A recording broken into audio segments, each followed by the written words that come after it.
大家好，我係張陳。咁有啲朋友就問我喎，喂，新年咯喎，咁如果我想拜神、想祈福，仲有我想化啲寶碟，咁到底屯門有咩地方可以做到化寶碟呢？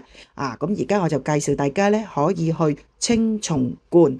嗱，青松觀咧，佢就有個化寶爐嘅，咁大嗰個爐咧就係話唔可以接受外來嘅燒衣品嘅，咁但係咧。大殿門口有個大爐啦，咁另外咧大門口嗰度咧，其實亦都有一個化寶爐，可以俾公眾人士可以化少少嘅寶碟嘅。咁如果大家新春想去祈福、想去拜神同埋想化寶碟嘅話咧，就可以去青松觀。咁如果青松觀點去啊？咁可以搭輕鐵，搭505或者615喺青松站落車就得啦。